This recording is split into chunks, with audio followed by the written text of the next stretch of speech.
Welcome all, and thank you for joining us this evening. My name is Sarah. I'm one of Interfaith Partners for the Chesapeake's Program and Outreach Coordinators. Before we get started, we're just going to go over a super simple, brief tech orientation you're going to see here on the next slide to ensure a pleasant experience for tonight's program. First, we ask that you keep yourself muted during this presentation. Also, if you need to get up and move around, we please ask that you turn off your camera. Again, this session is being recorded. Last but not least, if you have a question or need assistance during the program, please use the chat function. It's a great way to ask for help should you need assistance. One of our IPC staff will be happy to help. And so next, we're just going to take a quick picture for any new folks in the room who may not know or want to reach out to me. Again, that's myself with all my contact information. Next, we're going to take a look at the program lineup. As you can see, we will begin with a brief land acknowledgement, opening reflection, followed by some information about the organization for new folks in the room, and then we'll get to meet our panelists for an in-depth discussion on tonight's topic, followed by some Q&A, and then we'll close with a prayer. So now, if you all would like to join me in recognition, for today we hold space for and reflection on and gratitude for the land upon which we live and the local waters that support and nourish us all. And we recognize that this land and these waters were beloved by many who came before, and we reflect together as people of faith in response to the calling of our hearts to come alongside the original stewards of this land and these waters that sustain us all. As we seek to change the narrative of this story, our story towards one of harmony with the gifts of creation and all living beings. And so we ask you to honor and learn from this intimate connection, love, and appreciation of these sacred lands and waters. And we'll be providing some follow-up information. There's a link that will take you to a map that shares just a snapshot in history, which we know there's well more than tens of thousands history in our region. And so before we meet our panelists, we're going to just have a very short prayer of gratitude. Please join me while muted. Master of the universe, grant me the ability to be alone. May it be my custom to go outdoors each day among the trees and the grasses, among all growing things. And there may I be alone and enter into prayer to talk with the one that I belong to. Know that every shepherd and shepherdess has a unique melody for each of the grasses and for each place where they heard. For each and for every grass has its own song, and from these songs of the grasses, the shepherds compose their songs. And so thank you for taking that moment of acknowledgement and reflection together. We're going to shift gears and just give us some gratitude for our sponsors that fund this work and make it possible. And then as you can see on the next slide for, again, the new folks and wanting to get a little bit more knowledge on our role, we act as a connector organization, as you can see on the next slide. This kind of illustrates how we help faith communities, environmental partners, and local governments work together. And next, if you want to find out more who's partnering with us, we're going to provide some more information about our One Water partnership. As you can see, we have a wonderful growing movement. And then on the next slide, just going to make mention for any new green teams out there or existing teams that are looking for help and to gain knowledge and skills to help a creation care ministry at your congregation. We have our next spring March training.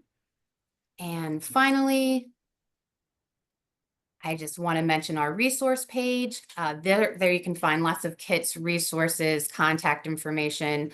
Just a plethora of good things that can help your congregation. And so let's get straight to the reason why we're here. We're going to dive right into tonight's topic. It's all about the Native American role in environmental stewardship. And we're also going to talk to a specialist about the use of land acknowledgements. This is a growing interest, and we want to talk more and see how we can help congregations who want to partake in this.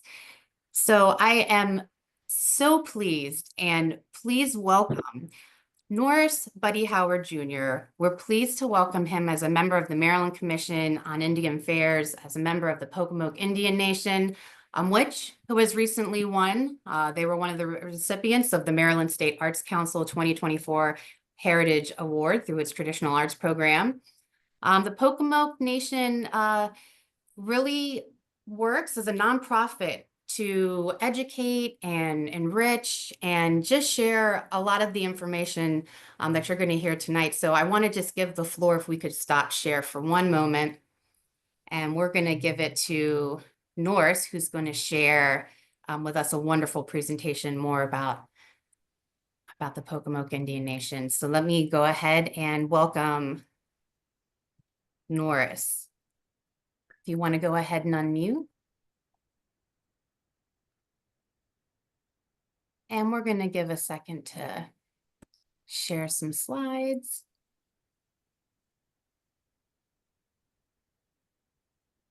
Okay, can everyone hear me? Sounds great. Yeah, you can hear me okay? Perfect. Okay. Well, thank you to Sarah and the interfaith community for giving us this opportunity to talk a little bit about our own organization and how we can partner in this effort to protect our environment and increase its health moving forward. I am a member of the Pocomoke Indian Nation. We are a descendant community, and we have formed a nonprofit organization as a vehicle through which to seek grant funding to further our mission. Our organization is currently led by Paramount Chief, and I'll get into the meaning and the relevance of paramountcy in just a minute, but this individual is my father, Norris Howard Sr. He inherited this position decades ago from his late brother, Harold Howard Jr. And so he is the head and leadership of the Pocomoke Indian Nation, along with his council members and a couple cultural ambassadors that help us pursue our mission. So the Pocomoke Indian Nation is as I said earlier, it's a paramountcy of tribes that included the Pocomoke as the head of that paramountcy, but it also included a number of smaller tribes that made up the geographic region that you see highlighted on this slide in yellow or gold, depending on how it's appearing on your screen. Those groups included the Aquintica, the Anamesic, the Gingatig, the Mananokan, the Marumsco, the Nuswatics, and the Quindaqua, and were headed again by the king, as was referred to in colonial days, of the Pocomoke. This map was developed through the Maryland State Arts Council to reflect our sphere of influence, which is not in and of itself an entirety of homeland territory. However, it is an area that encompasses interactions between the Pocomokes and other tribes to our north and south. So you see, based on this map, it enters into present-day Delaware, and it drops down into present-day Accomack County, Virginia, in addition to the lower eastern shore of Maryland. The next slide reflects the various rivers and bays that made up the homelands of the Pocomoke Nation. And so these would include the Menai Bay, as you see depicted here on this overlay of the lower eastern shore, the Menoken, as it's called today, the Menoken River, the Anamesic River, the Tangier Sound, and islands to include South Marsh, Smith Island, and Tangier Island. as well as the Pocomoke River itself, Pocomoke Sound, and Chincoteague Bay. So it was very much a beach to bay homeland, providing all the natural resources necessary to not just survive, but to thrive.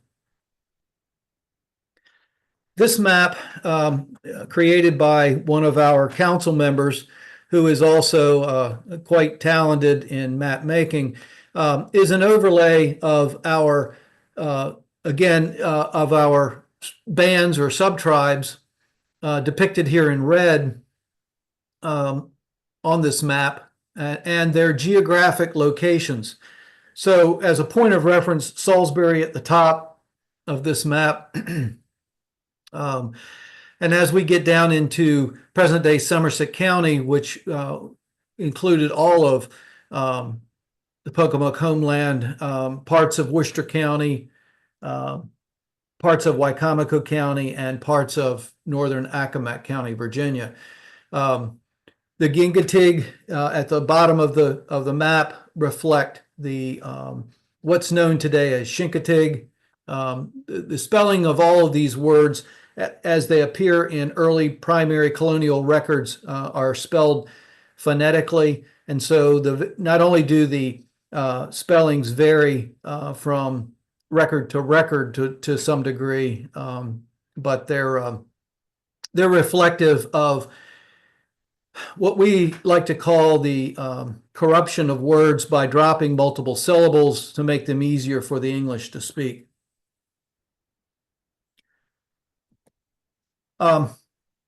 This is one of these early primary records, and I'm pointing this out for a reason. Now I'm going to enlarge this just a little bit so that you can see some of the text. But this is a proclamation dating back to March 13th of 1678, where the colonial government by proclamation creates what they call reserved lands, or buffer zones, if you will, around pre-existing native towns. And these towns include Ascominneconsin, which here again is spelled remarkably different than many other places. Ascominneconsin is a Pocomoke town.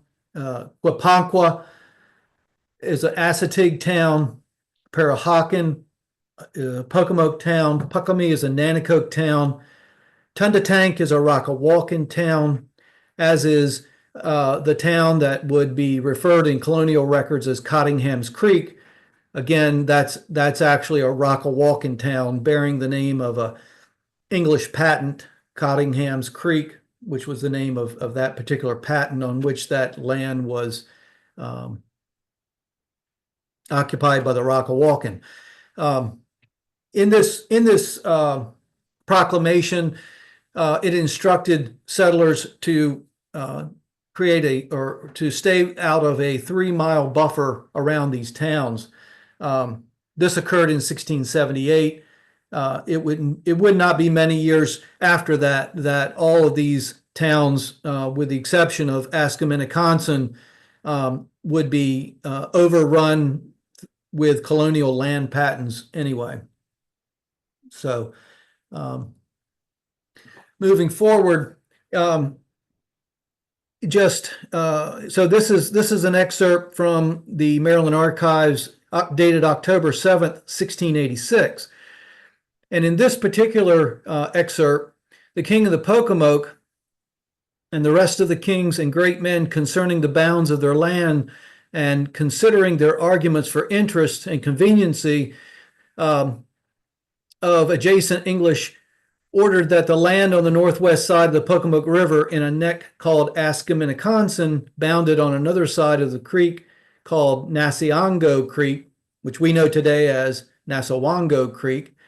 And so these are basically metes and bounds of what the colonial government, some 8 years after this proclamation, would start to confine and restrict the area of the town of Ascominneconsin from having this 3-mile buffer to reduce it down remarkably in size to accommodate colonial settlements.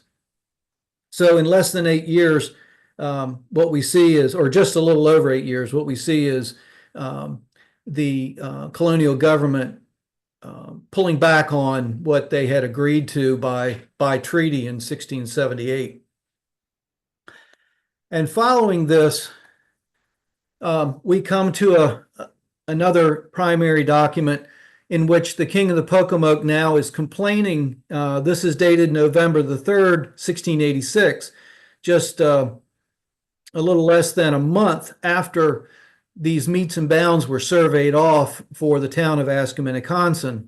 And in this complaint, the King of the Pocomoke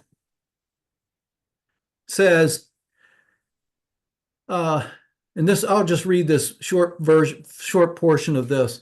So the King of the Pocomoke is to have said, came several Indians belonging to the King of Pocomoke, specifically of Anamesic, Naswadaks, Quindaqua, and Aquinica, and made known to the board that they are not satisfied with the land as laid out by Colonel Stevens and others in Ascominneconsin Neck, complaining that it is barren and good for nothing, but desire to have some land over the creek where Bennett, Smith, and Osborne are seated.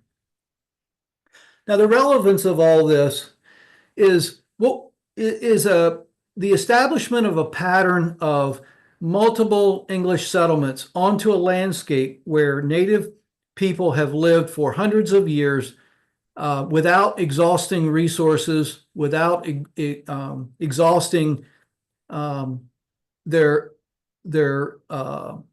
lands in such a way that they could not freely move about and to fish, to forage, to hunt, to resettle, to replant gardens, etc. And as they're being forced into cramped spaces, when these reserved lands are being further restricted, what we find is that they are no longer able to sustain themselves using these traditional practices because the resources are no longer available to them, or the resources are being depleted to such a degree that they're simply not available to anyone. So this is a theme that I think has merit in today's world when we talk about the protection of natural resources, the conservation of plants and animals in a way that is sustainable.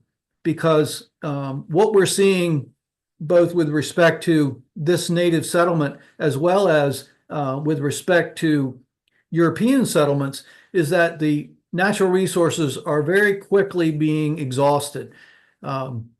Whether it's because of growing tobacco and depleting the nutrients in the land, or over harvesting wildlife through beaver trapping, etc. Hunting with firearms versus traditional methods. It's just a good example of where we are today when we talk about overdevelopment and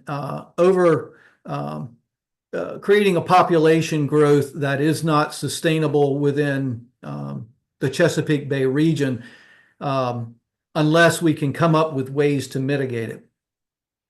So these, what we're seeing in this 17th century is a precursor to what will only become worse as time marches on. Today I think we're in a unique situation where having seen these effects, we're still able to do something to mitigate it. So one of the things that, and I think this was touched on a little bit earlier, but I want to point out one of the things that we were very fortunate to have received this year by way of the Maryland State Arts Council is the 2024 Heritage Award for Place. And we were nominated for this award by Dr. Virginia Busby. This is just one small excerpt of something that she said within this nomination that I think bears repeating, and it bears reflection when it comes to all of us who live in the Chesapeake Bay watershed, not just the Pocomoke tribe. But Pocomoke tribal traditions are tied intricately to the land and waters and being in continual relation with them. And that's key. One other quote that she made was, or one other statement that she made in this application was, the Pocomoke homelands and the Pocomoke people are synonymous.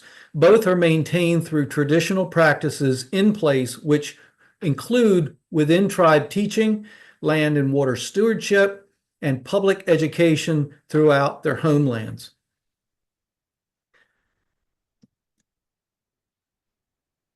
Stewardship through relationship.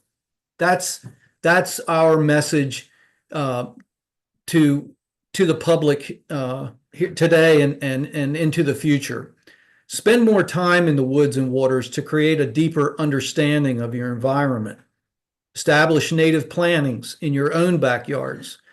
When critical areas legislation was first passed, it was described, the damage to the bay was described as death by 1,000 cuts. Well, if that's true, I think we can have an impact by life through 1,000 Band-Aids, if you will, on those cuts. If each and every person who has access to being able to reestablish native plants in your space, then I think the impact will be tremendous throughout the Chesapeake Bay region.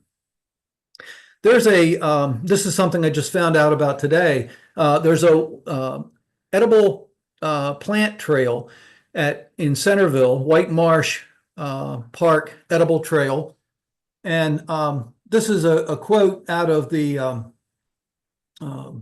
write-up about this. All of this is based on indigenous native knowledge. These are things that indigenous people did, and we've lost that. We're trying to bring back those species and those practices, said Francis Smith, the lead agroforestry planner for the state and a natural resource planner with the Maryland's Forest Service, who acted as a project designer for the Edible Trail. This was in an article by Joe Zimmerman, science writer with the Maryland Department of Natural Resources. And at the bottom of this slide, there is a link. I'll put that in the chat that you can go to and get more information. I haven't been to this location, but I do intend to go because this is an example of how you can become connected to your landscape by learning more about it, by learning how it can still today sustain you through native edible plants. Our website, PocomokeIndianNation.org, all one word, has a video tab on it. This is a picture of that tab once you click on it. And within that, there are multiple videos that we have spent time putting together to teach the public a variety of native traditional skills that we demonstrate. This is an example of the partnerships that we have created through our various different programs. All of these partners, as was said earlier with respect to our host tonight, all these partners enable us to pursue our mission in a stronger way, and we want to publicly thank them for that. And so the next slide that's coming up is about a 5-minute video that I want to play, and it really kind of gives you a more complete picture of who we are and what we try and do.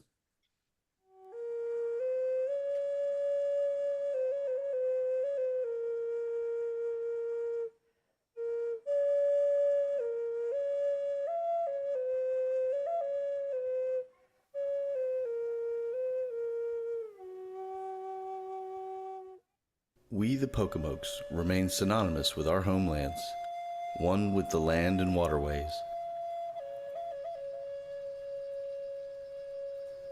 We, the Pocomokes, made fire with natural resources and built canoes from white cedar and cypress trees.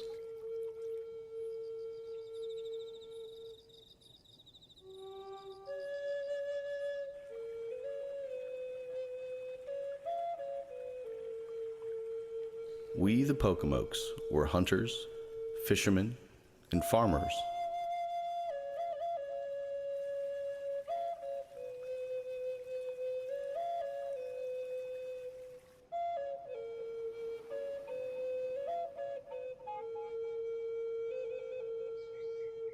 And built homes from saplings, cattails, and tree bark.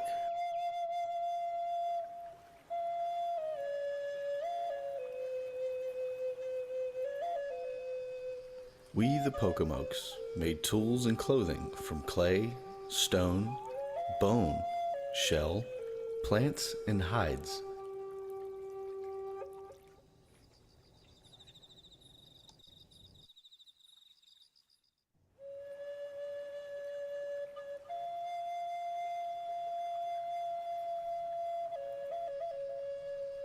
We, the Pocomokes, lived in communities, raised families, understood government, and had a reverence for a creator.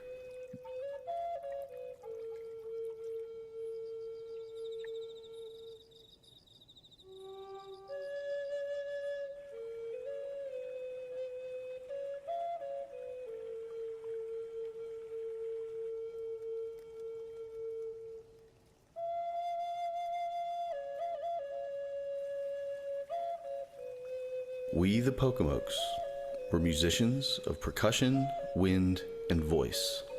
The Pocomoke Nation, Incorporated, is a not-for-profit 501c3 public charity that preserves and protects the history, culture, and significant sites of the Pocomoke people. We direct and manage the historical and cultural assets associated with the Pocomoke Indian Nation, including partnerships with heritage projects within the region. We maintain the official website, PocomokeIndianNation.org.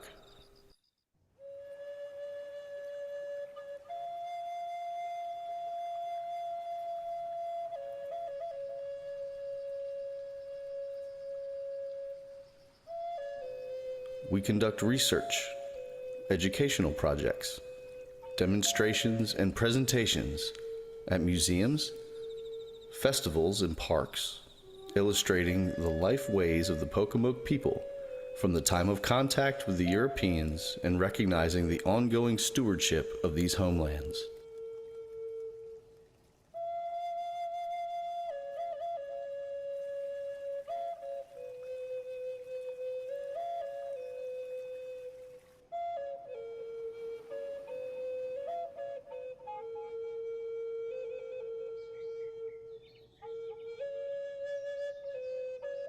Aspects of the heritage of the original Pocomoke paramountcy and homelands continue in present days, and with care will connect our community to these lands forever.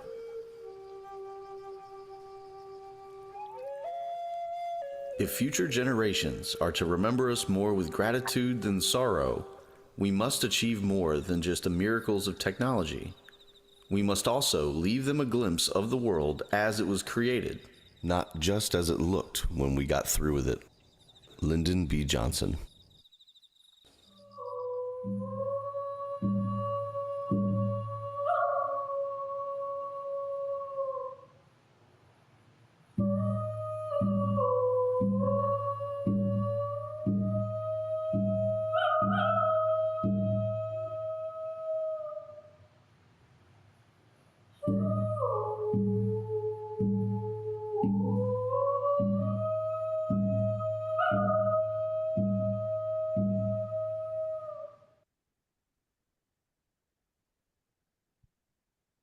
So again, I want to thank Sarah Redden and the Interfaith Chesapeake organization for giving us the opportunity to talk a lot about who we are and what our mission is, but also giving us the opportunity to encourage all of our listeners tonight, as well as those who may listen in the future, to engage in your environment, learn more about it, plant native plants, and develop a relationship with the world around you, so that you not only better understand it, but you better appreciate it. Thank you.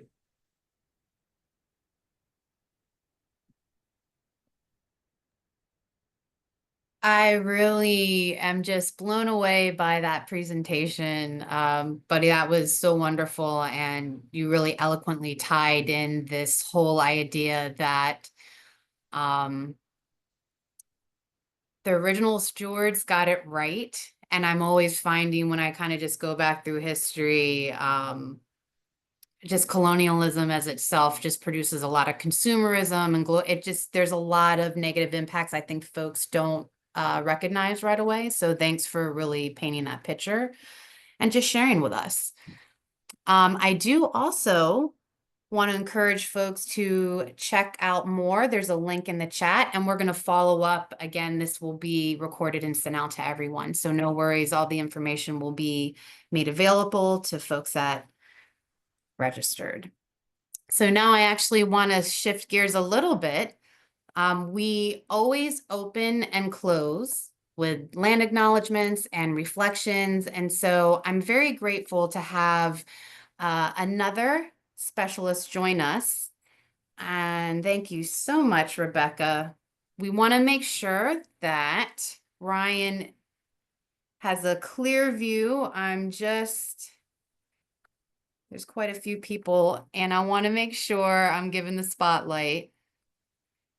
Thank you so much for being patient with me, Ryan.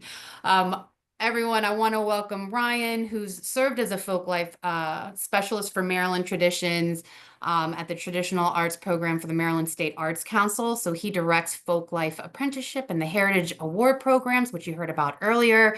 And just, has taught, presented, published on topics in archives, culture, history, and performance. And we're going to talk a little bit more about land acknowledgements and how congregations can take that on and just start the relationship and having a conversation with the original tribes that occupy, that are on the land that you occupy now. And apologies, Ryan, can you go ahead and unmute? Sorry, I'm having a That's hard all time. right. All right, perfect. Is that better? Thank you so much. I just want to give you the floor, everyone. Let's welcome Ryan, and thanks so much for being with us this evening.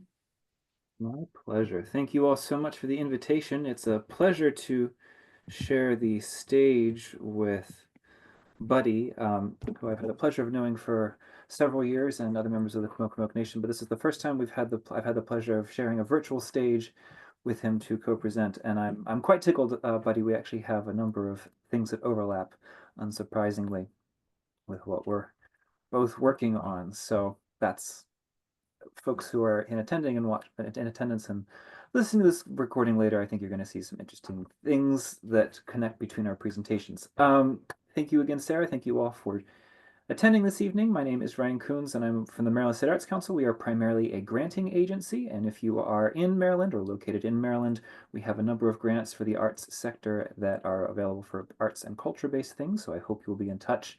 Our website is msac.org. I think I'm obliged to put that in every single time I give a public presentation. But of course, the main meat of my presentation this evening is going to be on land acknowledgements. And I prepared a roughly 20-minute long presentation, and I know we have question and answer session at the end. So I hope you will please keep track of your questions. I know some of you are already aware of this, but for those who are unfamiliar with land acknowledgement statements or the rationale behind them, they are statements that recognize Indigenous peoples who have been dispossessed of their lands and relationships with land by settler colonists. These statements bring attention to tribal peoples who are, or in certain cases were once, local to the lands that settler colonists and institutions currently occupy. And they're really a minor way to acknowledge Indigenous sovereignty, and at least in the place that's now known as Maryland, they correct the inaccurate impression that Native peoples no longer live locally. And there are many great ways to create and deliver them. Sarah, of course, delivered one at the top of this presentation. You might also find them placed within program notes, published in public spaces, posted online. With the Maryland State Arts Council, we actually funded a public art piece that had as part of it a land acknowledgement statement on the Eastern Shore. I don't remember where. But of course, there exists this constant tension within the practice of creating and delivering land acknowledgement statements. There's first the importance of engaging in the practice and the recognition, however, that they're performative and problematic and function best as a beginning and not as an end. And by way of delving into this tension, I want to share with you some ideas on land acknowledgements from several theorists in the field of Indigenous studies in order to acquaint you with this broader landscape. And most of the sources that I'm going to be sharing with you this evening can be found linked in our MSAC Land Acknowledgement Project materials, and I'll have a QR code and a URL for you a little later in the presentation. I want to start by sharing some ideas from the Australian settler scholar Patrick Wolfe, who has stated this particularly well, in my opinion, that colonialism is an ongoing structure and not, as we are so often taught, a series of events that ended in the past. And I'll say that again, colonialism is an ongoing structure. So that means that we are, all of us who live in the United States and in the Americas, embedded in a series of colonial structures. And it's one of the reasons that things like land acknowledgements can be considered useful educational tools, precisely because they help us to perceive this fact. Two leading thinkers in Indigenous studies, the Unangoks Aleut education scholar Eve Tuck and self-defined settler of color education scholar Kay Wayne Young, critique what they call the cultivation of critical consciousness or conscientization, which is highfalutin academic terms for the ways in which we as humans change our thinking, for example, through exposure to curricula, exposure to literature, pedagogy, and things like land acknowledgements. These two scholars note that these things are important work. They aid people in learning to see settler colonialism, to begin to think about different ways of being and thinking and existing in the world. But Tuck and Young note that these conscientization efforts, again, including things like land acknowledgements, too often become the end goal rather than a beginning. Two scholars have written one of the few, if not the only, peer-reviewed scholarship on land acknowledgements. This is back in 2021. You, of course, have already met Kay Wayne Young. His co-author on this piece is the Louis Sanyo Tongva education scholar Teresa Stewart Ambo. And the two of them discuss ways that settler institutions of higher education can use the practice of land acknowledgements as a beginning from which to move forward beyond performativity and into accountability with the land, and as Buddy stated so beautifully earlier, into accountability with the tribal peoples who are synonymous with the land. Now, taking Young and Stuart Ambo's proposal a couple of steps further is a trio of non-Indigenous climate and sustainability scholars. You see here the Danish Ermeline Gram Hansen, the Canadian Nicole Schaffenacker, and the German Julia Benz. This trio notes that moving beyond simply delivering a land acknowledgement requires non-Indigenous people and institutions to enter into what they call right relations with tribal peoples. And when they use this term right relations, they're referring to four different things. First, to deep listening, to self-reflexivity, to creating space, and to being in action. And essentially they're calling for the non-Indigenous folks who are trying to do this work to listen to tribal peoples, to learn who they themselves, the listeners, are. That's that self-reflexivity component. And then to engage in action led by tribal peoples. But of course, the ways that we can make ourselves accountable to the land and to the tribal peoples there and enter into relationships with those tribal nations is going to look different from one place to another. I know there are folks joining us tonight and watching this recording who are not from Maryland, but of course I'm a state bureaucrat for Maryland, so of course I want to talk about Maryland. This place that we now know as Maryland is something of a transitional zone between two language families or culture groups. You have Algonquin tribes roughly in the south, located on the left side of this slide, and Iroquoian tribes in the north, located on the right side of this slide. And I will note that these maps that you see here are all available for free download from our website. The URL will be coming very shortly. Algonquin tribes are, as you can see, the most numerous. They include the Assateague, Choctaw, Lenape, Nanticoke, Pocomoke, Piscataway, and Shawnee.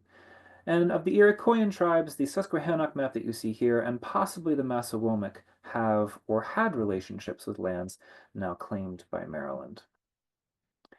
Now, in Maryland, as well as much of the rest of the Chesapeake watershed, indigenous erasure is widespread. And when I talk about indigenous erasure, what I'm referring to is a set of processes that remove indigenous people from places and from narratives.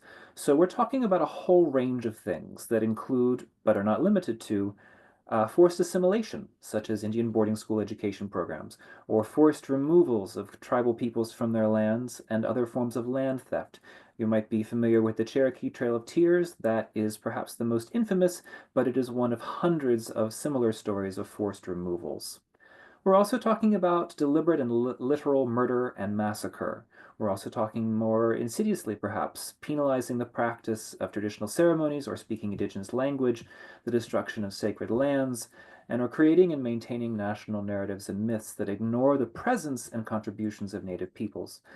All of these tactics have combined, all these and more tactics have combined over the past 500 years to the point that now many people are unaware that indigenous peoples are still alive and still living in the place commonly called Maryland, and our neighbors as well across the Chesapeake watershed.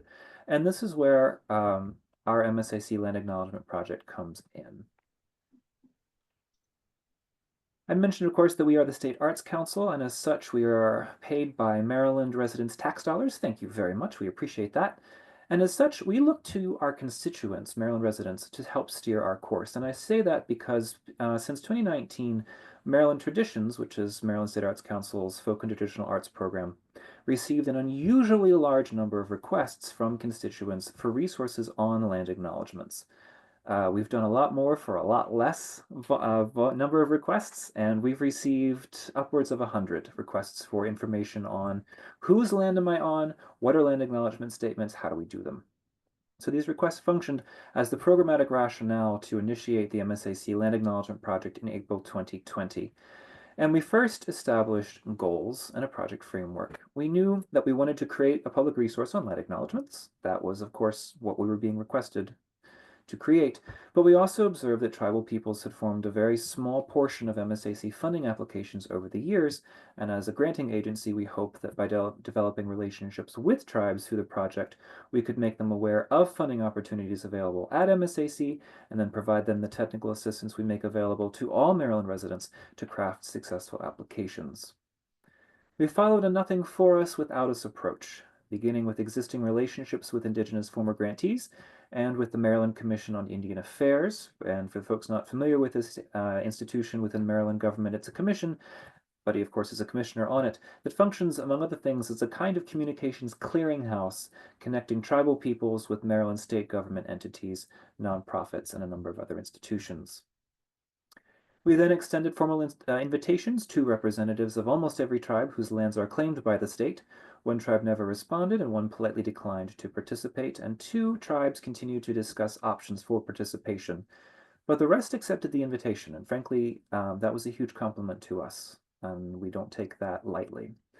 We consulted tribes one at a time, recording the conversation for later archival accession in the Maryland Traditions Archives, which is housed in collaboration with Special Collections at the University of Maryland, Baltimore County, and which I invite you to come visit. We've got some really interesting things in this archive, in addition to the materials from this particular project. Consultants included 7 current or former chiefs, tribal chairs or tribal speakers, 6 tribal historians or preservation officers, numerous tradition bearers, current and former commissioners from the Maryland Commission on Indian Affairs, a retired employee of the Smithsonian's National Museum of the American Indian, and a former federal commissioner on Indian Affairs. We were very fortunate to be able to consult with really a who's who of Indigenous folks in Maryland. I compiled the information that consultants shared with us into a webpage and into a project resource guide, and here it is, and here is a URL and a QR code that will take you to it. This resource guide is now upwards of 60-odd pages and went through the series of reviews required for all MSAC public communications. So most importantly, to my mind, the materials were reviewed for cultural accuracy by tribal consultants and approved. And I recommend you check out these materials. In addition to information on land acknowledgement statements and how to craft them, and information on the project itself, there's a goldmine of information on each of the tribes that we consulted. Again, reviewed and approved by them, including histories, description of land relationships, those maps that you saw earlier, as well as a land acknowledgement statement for each tribal landscape. And I will note that these are a public resource, not just for folks in Maryland. This is public tax dollars paying for public services, and we hope you will download them and use them as you find useful to you. I will also note that within these materials are an additional resources section that features literature on land acknowledgements and on tribal histories, and a key concepts section which functions as a kind of Maryland Local Indigenous Studies 101 class in a single brief document.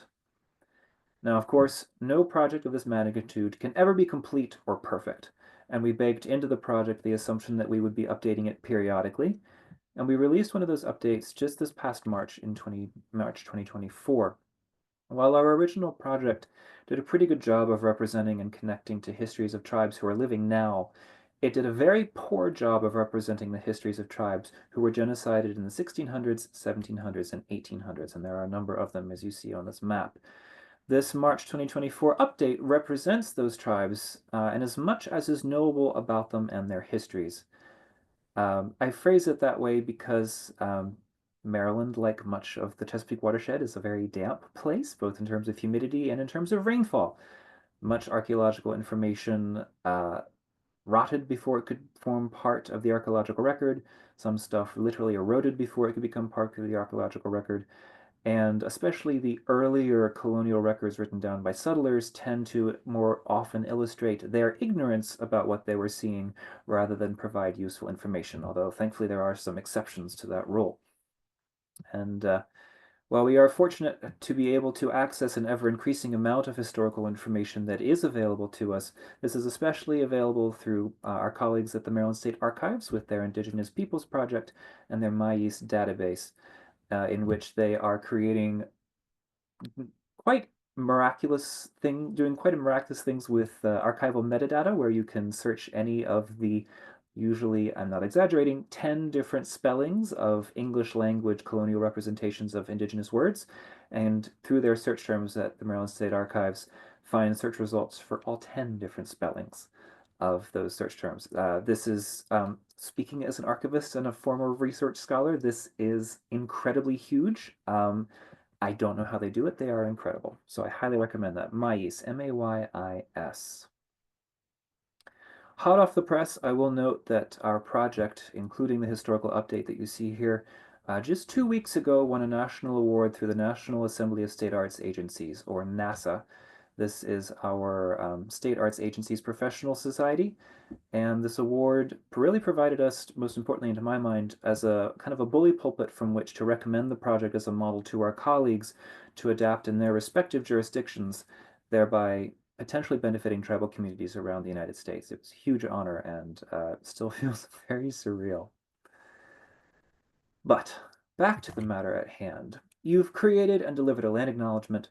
The question then becomes, how do you move beyond performativity towards those right relations, right? That's always the challenge. Maryland Traditions hosted a webinar back in 2021 entitled Land Acknowledgement 2.0, featuring tribal leaders and elders. And our guests shared a variety of ways that they recommend for non-Indigenous folks to move into accountability with the land and the tribal peoples who are synonymous with the land. And I would like to share some of those methods with you now. Elders recommended first learning about local tribal histories. This is very important and sometimes a little more challenging than you might think. Our project materials that you saw linked earlier do include a number of resources to help you do this. And I would recommend prioritizing materials that have been authored by Indigenous peoples and or vetted through some kind of peer review process or that derive from a trusted source like an archive or an academic publisher. Elders also recommended donating to tribes on whose lands you live or work. Elders also recommended returning land to tribes, and you might have encountered the phrase land back. This is sometimes expressed on social media as a hashtag land back. This brief phrase refers to the practice of returning stolen land to tribes. And I note that there appears to be something of an increase in land back instances over the past 5 years or so. We've not encountered any in Maryland. However, relatively locally, the Nanticoke tribe and Lenape tribe received land back over in Delaware in late 2021, and the Rappahannock tribe received land back in March 2022. So I think it's time to increase that rate of return, shall we say. Folks in our webinar also recommended establishing memoranda of understanding, MOUs, or contracts with tribes so that they can access land or resources owned by institutions free of charge. Depending on what kind of institution you work with or work at, this could look very different and provide you a lot of different options. Of course, I'm serving the arts sector, so we're sometimes working with, for example, theaters who might make their venues available free of charge to tribal folks or for their own events, or provide free tickets to tribal peoples, or to colleges, universities that might make their library materials to tribes free of charge, or their venues also available for tribal events. Sky's the limit, and I would always recommend starting with a conversation with tribal folks to see what resources you have that might be meaningful or useful to them. Perhaps most importantly, tribal elders recommended stewarding the lands that you own or control, and Buddy touched on this as well. And I'm quite excited that again that our presentations align in this way. And I want to share with you a quote by Cherokee literature scholar Joseph M. Pierce, who has written on this point. Joseph says, "A land acknowledgement is not the same as a relationship. Land does not require that you confirm it exists or that it has been stolen. Rather, land requires that you reciprocate the care that it has given you." Of course, reciprocating care with land is going to look different place by place. It might involve cleaning up a trash dumping site, perhaps advocating with your local authority on points of stormwater control or erosion or chemical cleanup. In other areas, in most areas, honestly, learning about invasive and native species and working to support local bird and insect populations with native plants is going to be crucial. And by way of illustrating this point that Buddy also made earlier, I want to share with you two different maps. Both maps are what we call density gradients, meaning that they are showing spatial variation in density over a specific area. In the instances of both of these maps, they're both the same type of density gradient at the same amount. They're demonstrating how dense plant species are within every 10,000 square kilometers. That is to say, not individual plants, but individual species. This first map shows native plants, the density gradient of native plants. You'll notice that the blue areas hold the highest volume of native species. That means the highest rate of plant-based biodiversity. Among other parts of the country, you'll notice that southern and central Maryland are some of the few areas around the continental U.S. with a very high volume of native plants. Others are, of course, in the California Sierras and the Florida Panhandle. Essentially, this map is demonstrating precisely how biodiverse this part of the place now known as Maryland is. And of course, the surrounding portions of the Chesapeake watershed are very similar, you'll notice. I want to show you a second map, again, measuring the exact same kinds of things. Colors mean the exact same things, only this time we're talking about exotic plants. We're talking about non-natives. And again, you'll notice that South and Central Maryland have some of the highest volumes of non-native plant species in the continental U.S. And in fact, this blue-green swath from Maryland up through New Hampshire that you're seeing essentially outlines the northern portion of the original 13 U.S. colonies. You're literally seeing colonial history expressed through non-native plants. And this overwhelming presence of non-native plants is the direct result of the Columbian Exchange, which is a really nice name for the effects of settler colonialism, which are, I think we can agree, anything but nice in many instances. Now, combined, these two maps demonstrate how much the local rich biodiversity in Maryland and the region, just how much that biodiversity is threatened by non-native exotic species that are here in abundance because of colonialism. This is just map-based ways of showing you exactly what Buddy was saying earlier. Now, there are a number of resources that can help folks learn more about these points. Your local state university extensions have a number of resources. For example, University of Maryland Ag Extensions. Maryland has a native plant society. I'm pretty certain that most states in the region do. There's also the National Xerxes Society for Invertebrate Conservation, that is to say bug conservation. Your local nature centers and parks and your local library systems are going to be hugely useful as well. And there are also a series of resources available through a relatively new entity called the Homegrown National Park, which is spearheaded by the celebrated ecologist Doug Tallamy, who is either shortly to retire or shortly having just retired over at the University of Delaware. He is particularly adept at writing books that are very approachable for folks like myself who are not scientists but are very interested in this. So I would recommend his stuff to you. And of course, as far as land acknowledgements go, I, at the Maryland State Arts Council, am a resource to you. I am obviously a resource to Maryland residents by virtue of the fact that you are my bosses. You pay my paycheck. Thank you very much. But this is something that we are excited to be able to share with folks beyond the political borders of Maryland. Tribal landscapes, tribal homelands are often crisscrossed by state borderlands with little respect for those tribal landscapes. And this is a resource that if you find it useful, I'm very happy to help you with. So I hope you will be in touch. And in the event that you lose my contact information, our website, msac.org, has contact information for myself as well as my colleagues. So thank you all very much, and I look forward to your questions as we move into the question and answer session. Sarah, would it be easier if I stop sharing my screen so y'all can do a Q&A screen share? Thank you so much. And yes, actually, if it's all right, just in the interest of time, since we always close with a program, with a prayer, I'd like to put that slide up first. We can do that and then just open up the floor for Q&A. If folks want to put any questions in the chat while we're putting up our closing slides, please go ahead, and then we'll do a call to just unmute. So thank you so much. First, before we close the program, I just have to say I'm so grateful to Buddy and to Ryan. This has been such a wonderful webinar that has tied these two topics so eloquently, and we're glad that you spent this evening with us. So the closing is just an adapted prayer from a climate summit, and please join me while muted. God of blessings, the universe sings of your glory. Deepen our gratitude for all you have made and awaken in us a renewed commitment to take care for the earth and each other. Inspire leaders with openness to listen to those most affected by climate change and with courage to act urgently and wisely so that our common home may be healed and restored and all people and generations to come may delight in it. Thank you so much, Rebecca. And I believe the Q&A slide is, I think it's before this one. And also, so yeah, let's just go ahead. I don't see any direct questions in the chat. If folks feel comfortable, just go ahead and unmute. And then yeah, I'll put a reminder for the survey. We really love hearing your feedback. Again, please open up that survey link and then let us know what you think. I don't see any. Does anyone want to unmute? I'm actually surprised. No, so there's not a question already in the chat unless I'm missing it.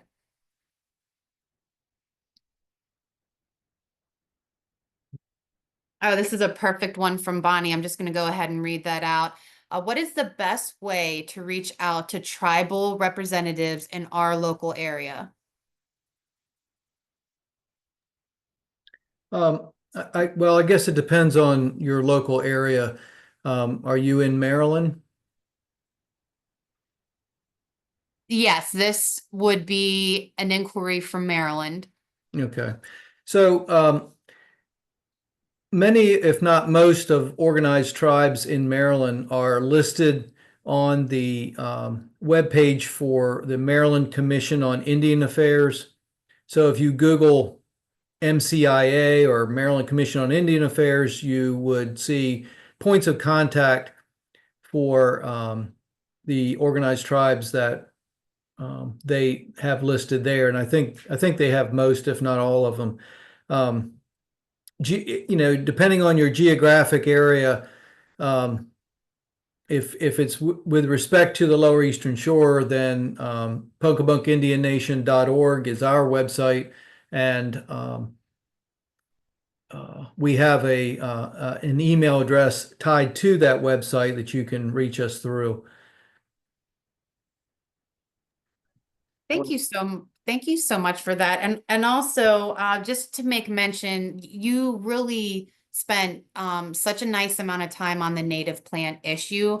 I do want to bring attention to the resources you have, Ryan has, and then also some action kits that we have, because we do encourage congregations to plant natives, how to identify invasives, since that is such an ongoing issue. And that's actually related to one of these other comments in the chat, that garlic mustard is one of the most troublesome non-native plants in our area. So yeah, thank you for walking folks through how to contact.